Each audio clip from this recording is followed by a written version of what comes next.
For listening, I was practicing with audios only, no visuals.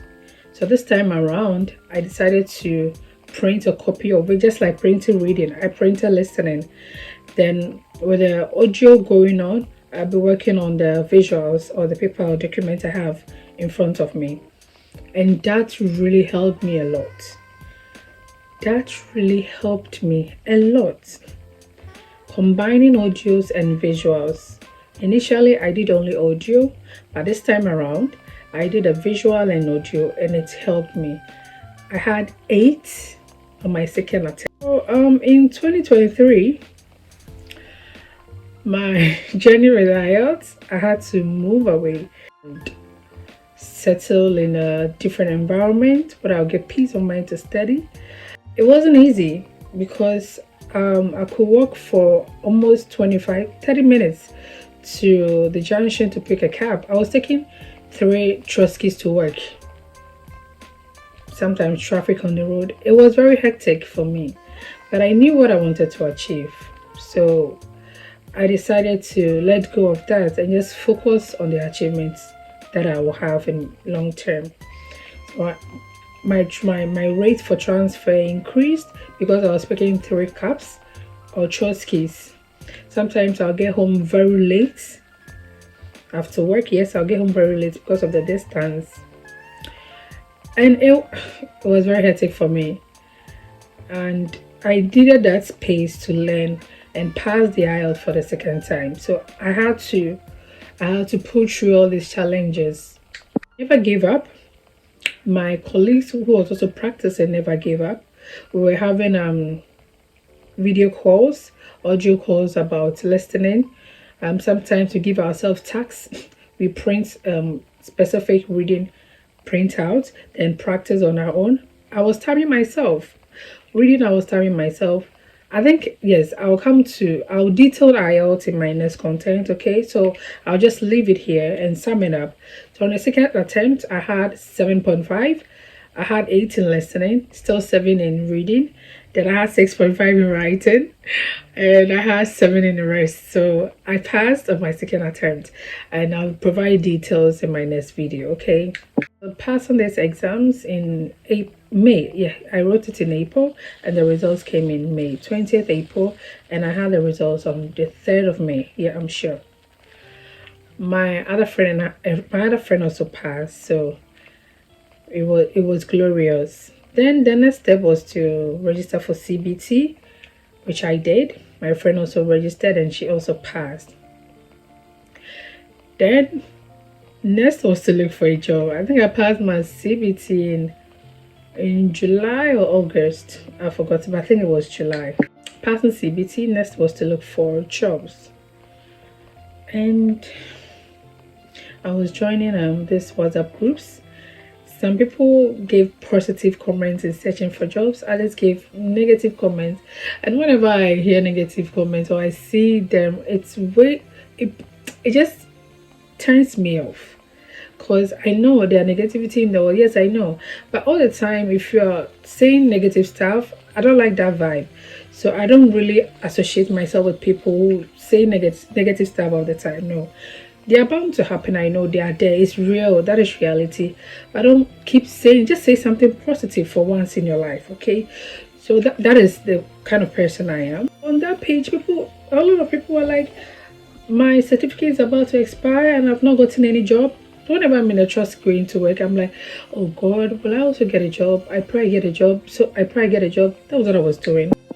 I was telling myself, the year of 2023 is the year of travel. I will travel in 2023.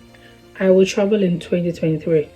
That was my motivation and my self-acclamation, regardless of the messages I was seeing online on social media about getting a job and all.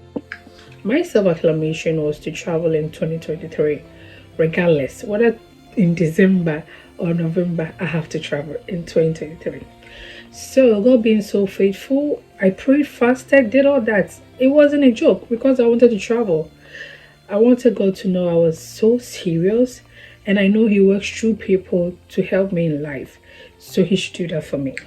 Yes, somewhere September, I had this malaria and I I was sick in the house. I couldn't go to work. And we were applying for jobs on track, NHS, in minus content, yes. So fortunately, I got an invite from Great Western Hospital. That is where I'm working now.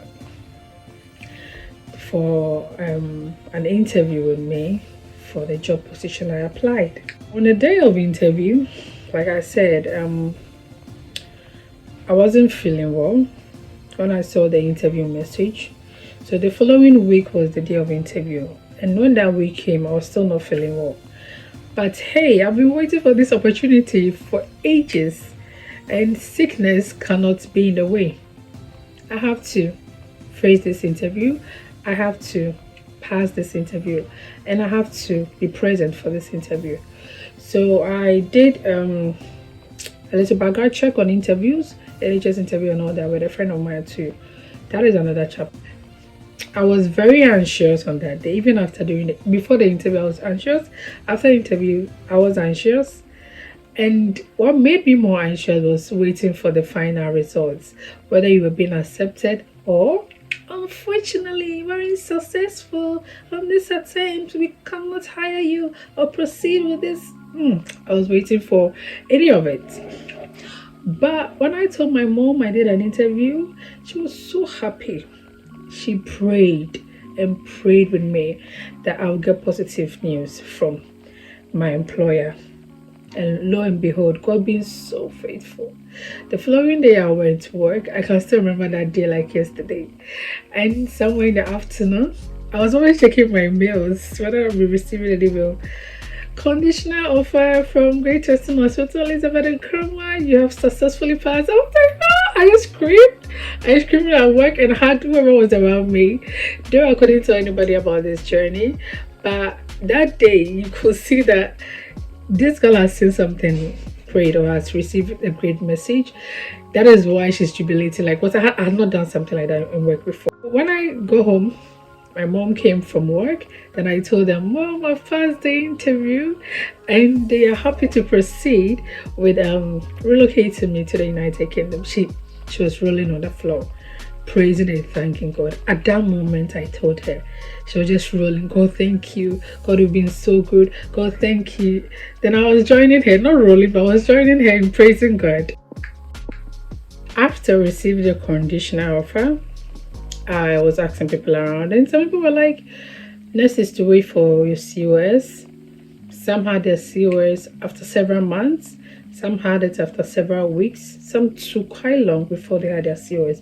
And some never received their COS. So I was still praying to God that He helps me get my COS. So with a colleague that I was practicing with, it was the same hospital. She also had a conditional offer. So we were doing kind of things together. Though she was out of reach, but through technology. Yeah. We had our COS, did all the process, did all the needful. And there's another thing about me. I like to plan and prepare in life. Once I know what I'm about to face, I plan and prepare ahead because I hate fumbling. Examination, I hate fumbling. Interview, I hate fumbling. Like anything during the third party that I have to express myself, I try, even if it's within 30 seconds before that comes up. I try so hard to prepare and plan for it, and it has really helped me in my life. It has really helped me. So if you like to take something out of this video, always plan ahead before you do something or you approach something, whatever it may be. We were dealing with the trust, especially the human resource personnel. So we were dealing with them through email. Everything was through my Gmail. I had a Teams interview with my employers using my phone. Like I said, I wasn't even feeling well. I wasn't even dressed to impress. I didn't dress to impress, nothing. I was just being myself. Like I said, I plan ahead. I'll talk about how I passed my interview in my next content. Okay, so continue following, turn on notifications, subscribe, share, like. We were told we were traveling on the 15th of November via British Airways. My friend and I was so elated, so happy, like it's a dream come true. We've been waiting for this all our lives, and God being so faithful, we've had opportunity.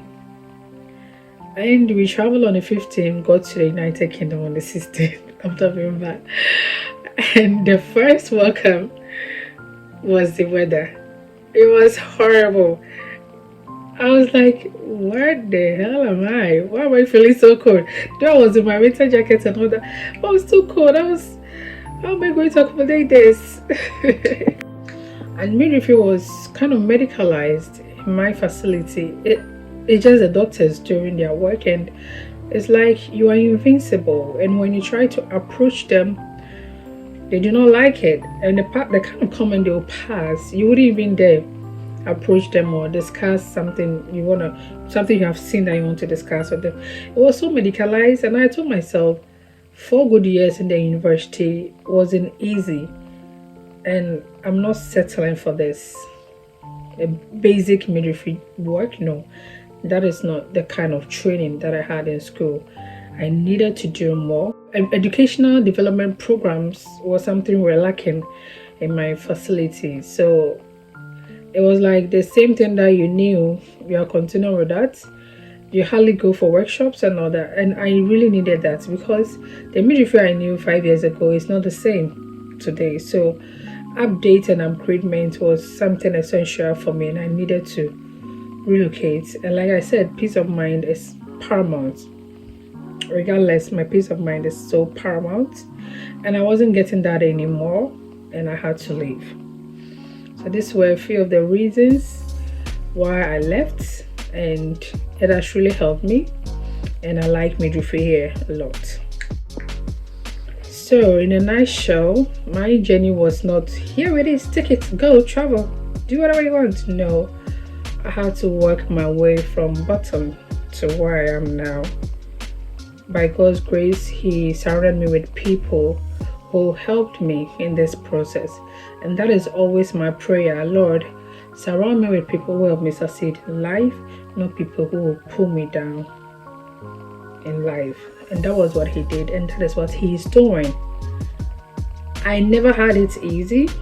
It was challenging. It was extremely difficult, especially if you're using the educational path. You need to write a series of exams, and even when I came here, I still needed to write an exam in order to have my PIN, which I have successfully passed by God's grace, and I'll talk about that in my next video.